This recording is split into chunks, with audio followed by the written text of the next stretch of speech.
My name is Zak Salazar. I'm a father of 3 incredibly beautiful and rambunctious daughters.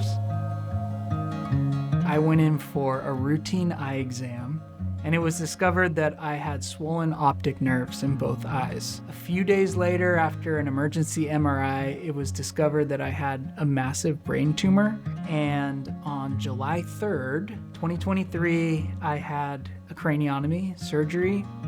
My biggest fear in that time of not knowing was really that the girls and Cori would be taken care of should the worst happen. We tried to be very intentional on how to tell them in an appropriate way, a way that was healthy and a way that they could understand. My name is Cori Salazar. I'm Zak Salazar's wife. I was diagnosed with thyroid cancer in April of 2023. I had my first surgery in April and then my second surgery in June to remove all of the cancer. I literally had surgery 2 weeks before he was diagnosed. We just didn't talk about it anymore. I still had bandages on my neck when he was in the hospital. We just had to forget about that and move on because his was terminal and it was like life or death. And my father passed away from cancer when I was young. But when we found out about Zak's diagnosis and just started reading about it and how serious it was honestly my worst nightmare, thinking about how my girls were gonna grow up without a father. I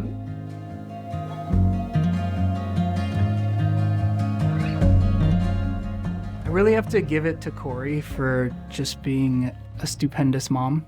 Even though we were going through an incredibly difficult time as a married couple and as parents, she's so intentional about how we spend time with the girls and encourages me to really make the most out of our time together.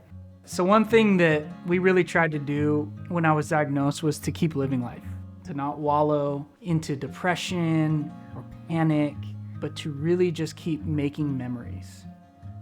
Zak and I are just middle-class working people, so if we're both not working, we're not making ends meet. I truly wish I knew about ACS and the support systems that they had for caregivers. I didn't have anyone else to talk to that was dealing with the same thing that I was dealing. I still felt very alone. No matter what phase of this cancer journey we're on, we can always use the American Cancer Society to help us get through it. Zak is still doing treatment and he's still getting his scans, but it's not always gonna be like that. I know I can't do it alone, and I know that I need help.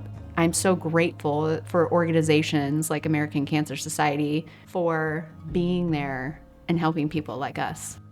For many, many cancer patients, they are going to have extreme financial hardships by having to take off work or possibly even losing their job, to the medical bills and the medications and driving to and from treatment. That can have maybe even a more devastating impact on their life than the actual cancer, is how to pay for it.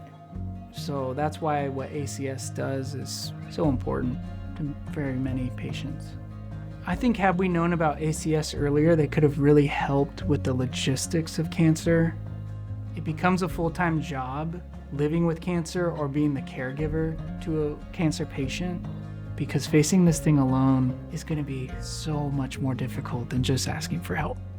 And ACS doing the research they do, if the research into GBM outpaces my recursion, I might be the first person to beat GBM in history. And that can only be done by getting the funding and getting cancer research over the line. I believe we're right on the edge. We're there. We're so close. There's no reason we need to be living in a world with cancer anymore.